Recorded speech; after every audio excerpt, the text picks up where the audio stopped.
ngayon na ating kasama nanonood. So tama si Banat Bay na lahat ng ito ay to divert the real issue. So yung nag-inform kay Maharlika about PDEA-Leaks, kasabwat nito. Just asking. Sa tingin nyo ba yung mga nagli-leak kay Maharlika na mga information kasabwat dito sa pag-divert ng totoong issue, which is yung PI, yung charter change, ng economic provisions, sabi nitong nagtatanong itong taga-YouTube. Sa English ang tawag diyan, it is not far-fetched. No? Hindi malayo. Posible. Kasi may echo ba? Ano sinasabi niyo may echo?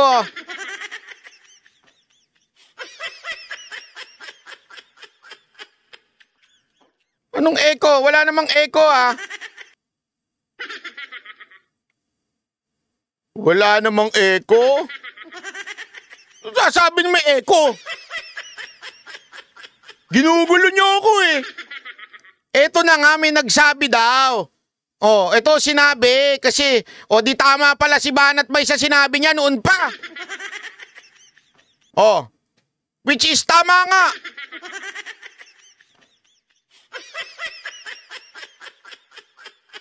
Wala namang echo. Totoo naman kasi alam mo, ito ha, tuloy nyo. una, lahat ng mga galing sa inner sanctotum ng Malacanang nakukuha yung information. It cannot be done kung hindi galing sa loob ang nagbibigay. So pwedeng kilala din nila yan, ano? Oo. Kasi dalawa yan eh. Parang ano yan. It could be, I just hope, no? I do not want to cast aspersion on Claire, no? Contreras. Pero it is possible that she's also being coy. Yes, being used. Ano? She's also being used. Unwittingly, na ginagamit siya boosting her ego as the blogger, no?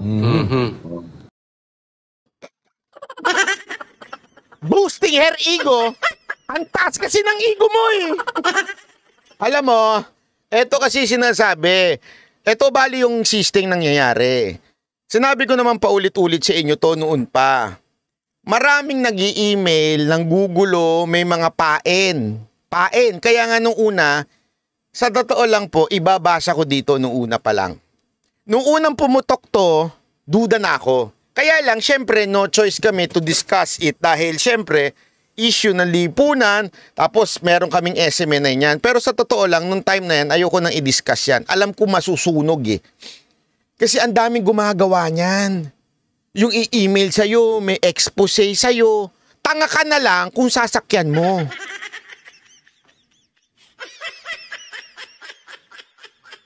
Tanga ka na lang kung gullible ka. Sa madaling salita, huwag kang tatanga-tanga. Huwag kang tatanga-tanga at naniniwala ka lang basta-basta na wala man lang ebidensyang ibinigay sa'yo. Porket binigyan ka ng papel, gusto mo magbida-bida. Gusto mo nangunguna ka sa views.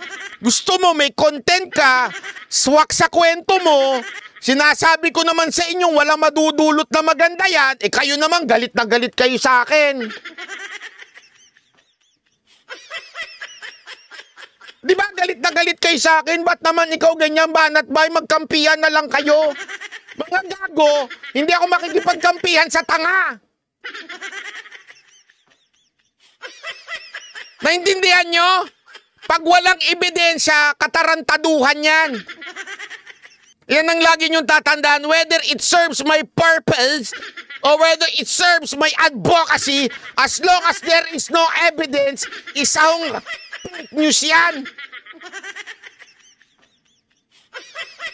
I told you so ba, boss? Matagal ko na sinasabi sa inyo yan eh. Tapos, nakakalungkot, may iba pa mga DDS dyan na vlogger. Hindi, buti na lang, hindi ikaw, Master Judea. Sinakyan niyang issue na yan. Kita nyo ngayon, sinakyan nyo, sana man lang tinanong nyo, may ebidensya ka ba? Kasi kung hindi ka tanga, eto ha, kung hindi ka tanga, at ang purpose mo lang for the views. Kung hindi ka tanga, sana bago mo, may binigay sa'yo. Asan ng ano nito, ebidensya nito? Sino gumawa nito? Ikaw. Bakit walang ganito? Bakit walang ganito? O sino source mo? Ayaw sa'yo sabihin. Sinong ano mo? Anong prueba mo? Para mapatunayan totoo yan. Ako.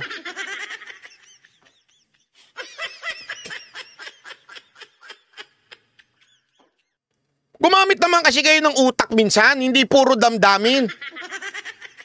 Puro puso pinaiiral ninyo eh. Hindi ganyan dumiskarte. Tandaan ninyo. Doon lang tayo sa totoo.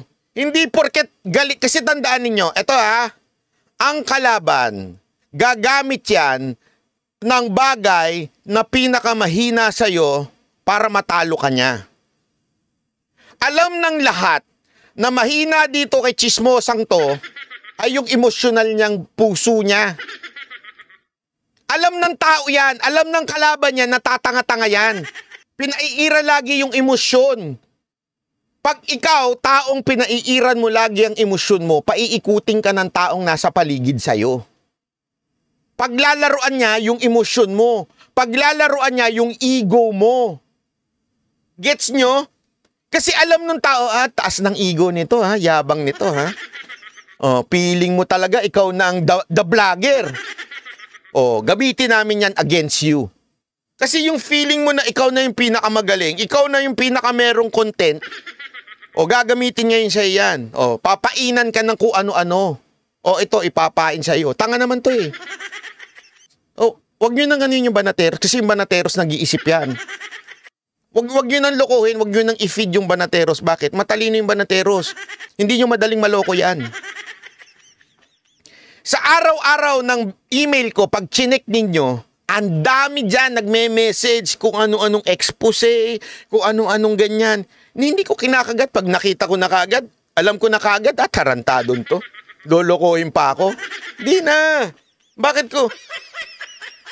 Alam nilang banateros hindi basta-basta ang gullible.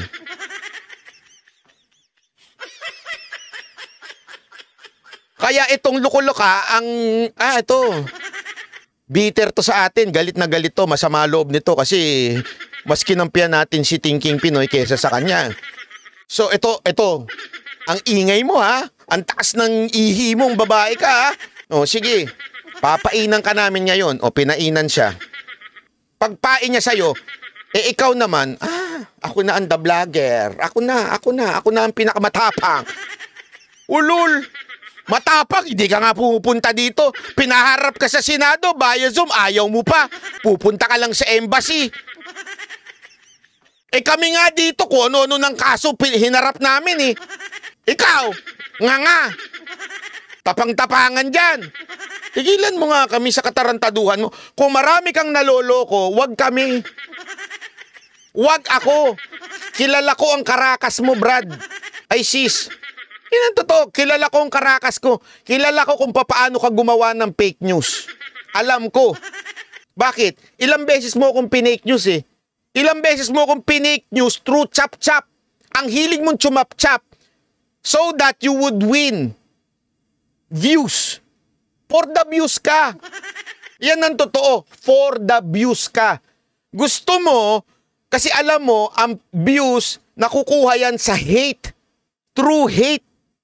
So gagawin mo, magagalit ka sa vlogger, babanatan mo ko, nakakuha ka ng views, chinap-chap mo yung message natin, lahat ginawa mo, Ngayon, pinainan ka, kinagat mo. Isa lang na patunayan nun, tanga ka.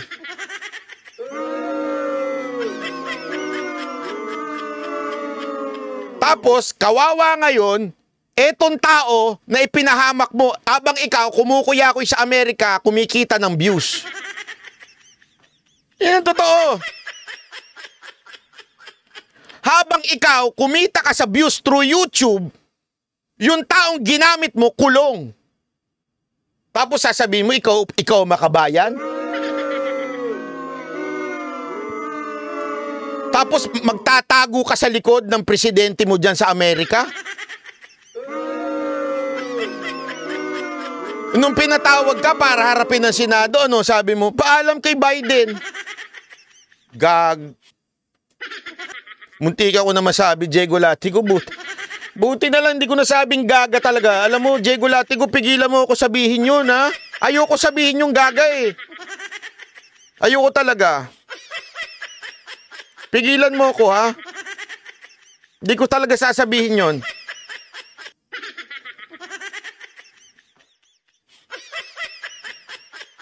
Tapos alam mo, gusto niya talaga making makabayan. Isa lang naman ang gawin niya eh. Ilabas niya yung video.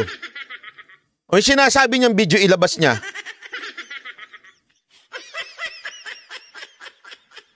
Diba? Ilabas niya yung video tapos na usapan. Eh bakit bibitinin mo pa? Kawawa yung tao nakakulong. Itataya pa daw. Ano ayaw mo sabihin? Yung Lady Gaga.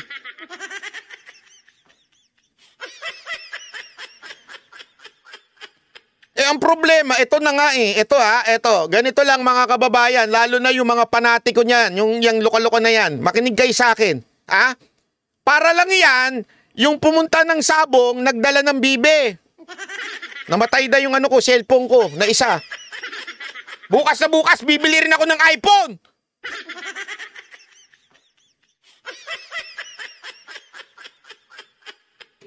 Hindi, totoo yan.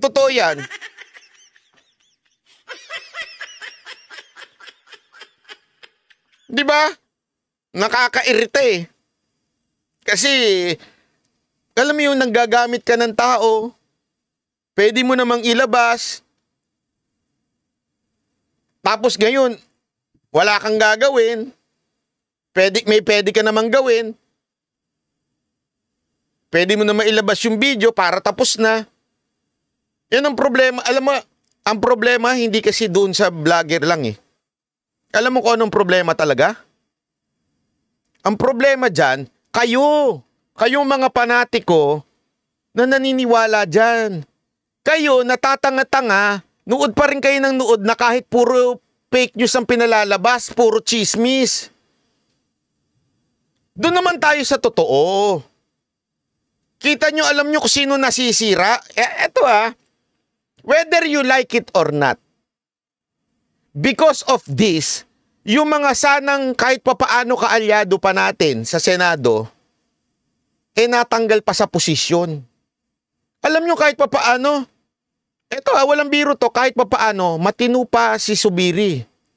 At least si Zubiri hindi nadidiktahan. Pero because gusto mo lang ng views, minadali mo to kay Morales, araw-araw mong in-interview, pinahiya mo, ginulo mo, tapos eto ngayon, nakakulong, natanggal yung Senate President na pumapayag kay Bato na i-hearing, paano kung bukas, kamakalawa, tanggalin na si Bato bilang chairman ng committee na yan at natigil na yung PDEA, hearing na yan. Kasi nga, naniwala ka lang eh. Basta ka lang naniwala na hindi mo man lang pinrepair. Alam mo, parang ganito lang yan eh. Para kang silibayan.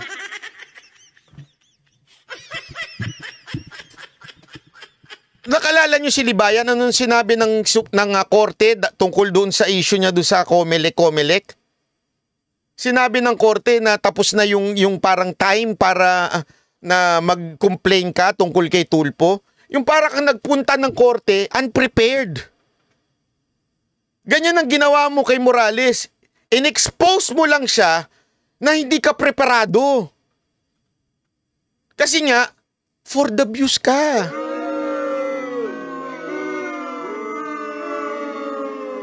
Yun ang totoo. For the views ka. Sabi nito isa, pagalit-galit pa, iyak-iyak yan. Kayo naman sana, next time, maniwala na kayo pag sinabi ng Banateros. O kung gusto niyo, mag-research pa rin kayo. Pero kita nyo naman ilang beses na po ako tumama, di ba? Ilang beses ko na po sinabi sa inyo. Noong panahon na nagalit kayo sa akin dahil inaaway ko si TP, dahil binurgal ko yung karakas niya, kayo naman talagang bilib na bilib kayo kay TP. Talagang hindi, matalino yan si TP. O ito naman ngayon. Mga sagot pa ng mga panatiko dyan, hindi, magpapakamatay nga yan para sa bayan. Pupunta lang na Senado, ayaw gawin, nagtago sa likod ng presidente niya. Tapos magpapakamatay para sa bayan. Banat bay, relax ka lang, babae kalaban mo, alam mo naman, gagamitin na naman yung gender card nila. Alam mo, ito lang masasabi ko sa inyo eh. Ipupusta ko sa inyo 100%. Dalawa lang yan. It's either for selfish reason kaya yan nagpuputak ng ganyan. Kaya kahit ano na lang, basta may makuha siyang chismis para masiraan lang tong gobyerno nito gagawin niya. Number 1, yun. Or pangalawa, talagang Trojan horse siya. Talagang sinabihan siya, kunwari antay ka muna. Tapos maglabas ka ng ika-counter propaganda natin ang lahat ng propaganda ng mga Duterte. Ika-counter propaganda natin. Sino ba una naglabas na adik si Marcos? Di ba si Duterte? Ano sumunod? Eto na, sinalsal na nitong babae na to para marindi yung tao. Tapos eto na, may mga peke nang lumalabas. So ang dating ngayon sa tao, tingnan mo ha, tingnan nyo to, makinig kayo, makinig! Eto, gamitin nyo yung tenga nyo. Ngayon, pag naglabas pa tayo ng tungkol dyan, ano sa tingin ninyo ang magiging reaction ng mga taong nasa labas? Hindi taong DDS ha? Hindi yung mga DDS. Kasi yung mga DDS, kumbinsido na yan. Hindi mo na kailangan i-convince yan. Pero yung mga taong nasa labas, ano kaya mararamdaman? Pag naglabas pa tayo ng something tungkol dito kay Marcos, sasabihin nila, another Morales na naman yan. Wala na yan, di totoo yan. Kalukuhan na yan, tita nyo. O ito yung sinasabi nyong pruweba na adik si Marcos. Wala naman eh. Puro palakaso. Puro pa kasinungalingan yung ginawa. Pirma niya, nakalimutan niya. Ito at, alam mo, merong may punto si Estrada doon, nahuli siya doon eh. Nahuli siya doon, sabi niya, umuo ka na dito kanina. Diba, pinacheck sa kanya yung papel eh. Chinik yung papel. Oo nga. Okay, bigay sa'yo. O bakit sabi mo dito wala kang kaso? Hindi ako yung nag-check niyan. Umuo ka na, tas hindi ikaw ang nag-check. Tingnan mo.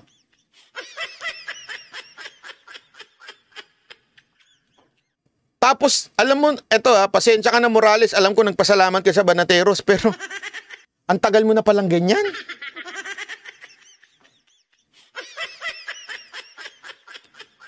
Ang tagal mo na palang ginagawa yan. Pasensya ka na, pero nawala yung sa TikTok. Oo nga, naglobat yung cellphone ko. Bibili ako bukas din.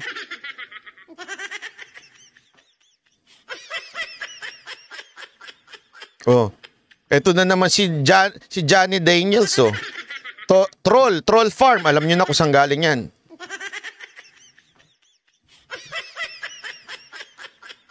Yung mga nagtatanggol dyan, ito, itaga nyo ito, i-record nyo itong video na to.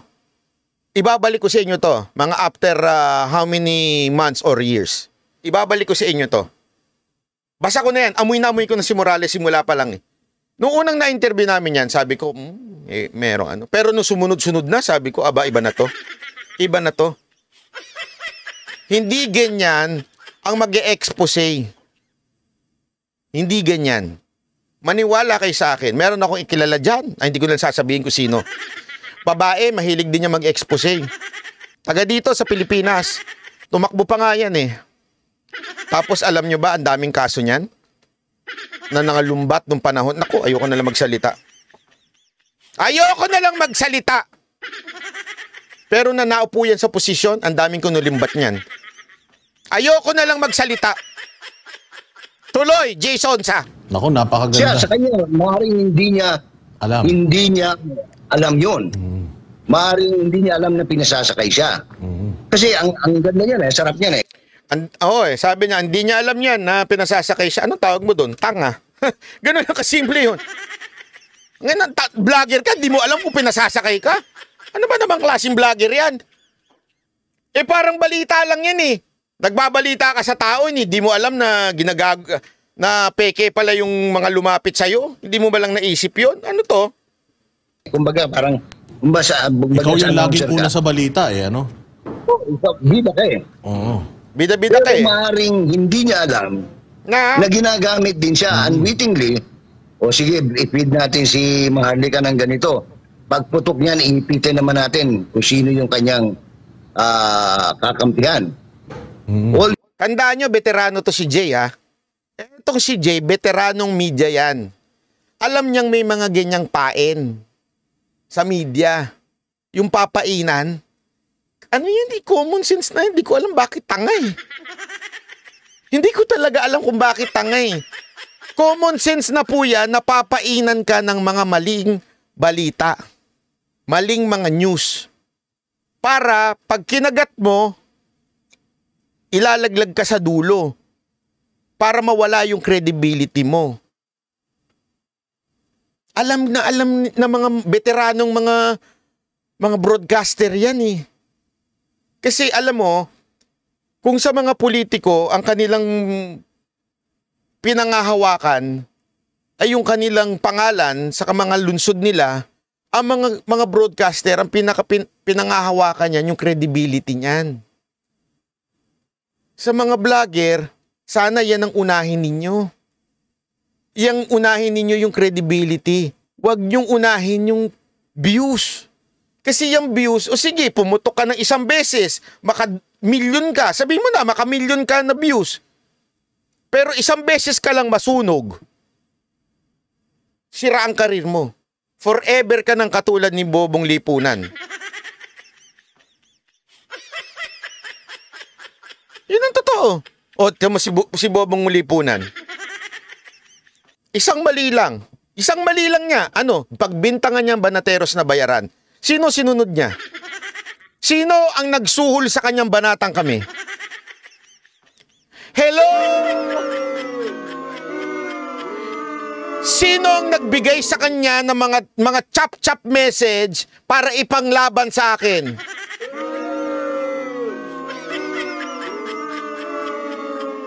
Tapos, nung binanata namin siya, nilaglag naman siya nung nagbigay sa kanya.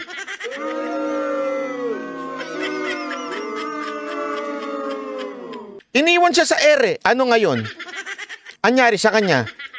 O di yung kanyang planong mambudol, yung plano niya mambudol, yung kanyang budol project, wala nang kakagat doon.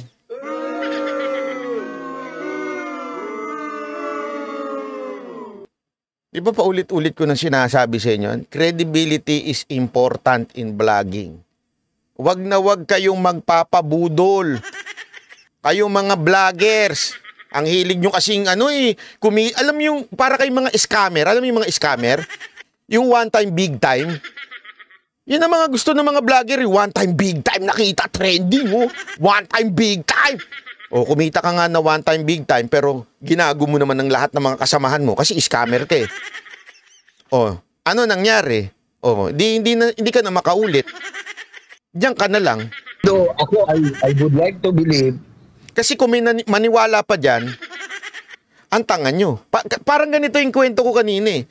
May ale, pumunta sa sabungan, may daladalang bibe. Ipanlalaban niya yung bibe doon sa sabong. Ha? Ang kalaban, Texas. Oh. Eto, bibi ko, tatalunin yan Texas mo. Kasi itong bibi ko, may kapangyarihan to eh. O, ikaw naman, tanga ka. Sabungero ka. Uy, pare, may kapangyarihan daw yung bibi niya. Tutok, laki ng tukano, no? Yung bibi. Pag tinuka niya yung Texas, kakainin ng ulo niyan. Oh, may kapangyarihan daw yun, sabi nung ale. Ikaw naman, tanga ka rin. Doon tayo bumoto. Doon tayo tumaya, doon sa bibi. Oh, tumaya ka sa bibi. Oh, ano ginawa? Natuka nga nung bibe yung Texas, pero may kutsilyo yung Texas na ganun siya. Patay yung bibe. Sino dapat sisihin? Yung babaeng nagdala ng bibe o ikaw na tangang pumusta sa bibe?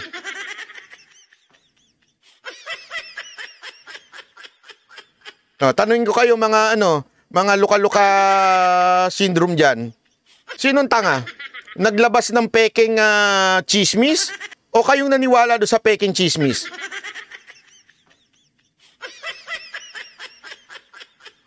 Hindi, tanungin ko kayo.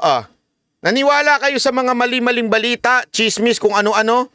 Sino mas tanga?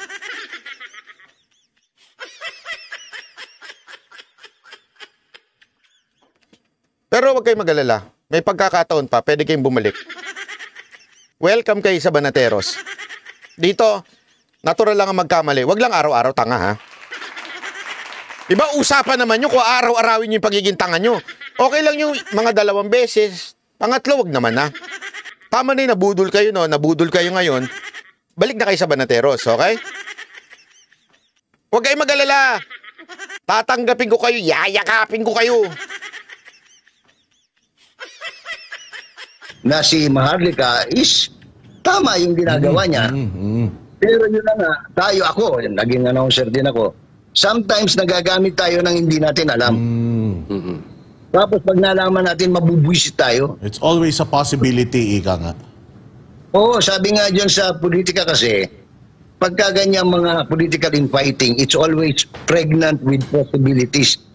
Kaya tinatawag niyan, you should be worried, lalo na kayo, no, nasa political commentaries kayo, you should be, anong tawag ito, kailangan mapagmasid kayo, mapanimbang kayo, because sa politika, katakot-takot ang masturbation.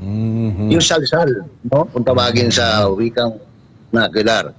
Na pagka ikaw ay nalingat, pwede kang palusutan. Di ba? Ayun, naku po, last na message na lang. Alam mo, kaya ito, sinasabi ko sa inyo, kami mga Banateros, lagi kami nagtatanungan. Kasi, hindi dapat, di ba sabi nga, kahit to sa Biblia sinabi yan daig ng, nakalimutan ko nasang verse to pero laging nasa utak ko yan daig ng taong maraming counsel. Ibig sabihin, maraming nagtuturo yung taong matalino. Bakit to, Kanyo? Kasi, importante yan. Minsan kasi, may mga bagay na sa tingin mo tama ka. Kasi nga, ego. Alam mo yung ego? Ganyan ang demonyo Ang demonyo, hindi ka naman yan sasabihin na mali yung ginagawa mo Hindi niya sasabihin yun. Sasabihin niya sa'yo, uy, galing mo. Ayos ka, konti na lang. Talagang ikaw na. Kaganyanin ka niya, lolokohin ka. Ikaw naman, mayabang. So feeling mo, ikaw na ang pinakamagaling. So feeling mo, aanuhin mo na, hindi na ako makikinig sa iba. Ako na kasi pinakamagaling Ako na pinakamaraming viewers. Huwag ganun. Kaya nga kahit kami po, nila Coach Oli, nila Boss Dada, nagtatanong kami sa isa't isa, nagtatanong pa kami sa iba pang mga hindi nga vlogger mga broadcaster na matitikas, tinatanong talaga namin, ano ba sa tingin niyo to? Ano ba ang basa nyo dito? Hindi kami yung parang nagpupurihan sa isa't isa, uy, ang galing mo naman.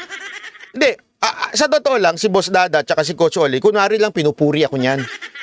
Sa live nila, pero pagka nagkakita-kita kami niyan, naku po, maniwala kayo. yung ano namin sa isa't isa, yung usap namin sa isa't isa, talagang tinitimbang namin kung tama ba to, tama ba ito. Hindi kami yung nagbubulahan na okay yan, tama yan. Okay yan. Hindi ganun. Talagang ano kami, bakit sa tingin mo ganito to? Kikwento namin, ito, yan, ito. Tapos may mga tatanungin kaming ibang tao. May iba kami mga mga broadcaster, mga nasa media tatanungin, ano sa tingin nyo dito? Mga abogado. Yun ang aayon namin. Tapos saka kami magko-conclude. Sa totoo lang, walang yabangan sa amin na ako si Banat Bay, ako ang pinakamagaling. Hindi! Hindi totoo yan! Katarantaduhan yan. May kanyang gift kasi ang bawat isa May gift itong tao na to, malakas yung discernment niya, ito malakas yung logic niya pagdating sa ganito, ito, kaya nga kami minsan, pag nag-uusap, sasabihin ko sa kanila, uy, ang galing nyo ang ganda nung argumento nyo dito, okay to kasi ganito talaga Alam mo yun, ganun dapat. Hindi yung soloista ka na, hindi ako na pinakamagaling. Walang tatalo sa akin. Ako lang talaga ang bayani. Ako lang ang makabayan, kayong lahat hindi. Tapos nung tinawag, nagtago kay Biden. Yun ang problema Ang tapang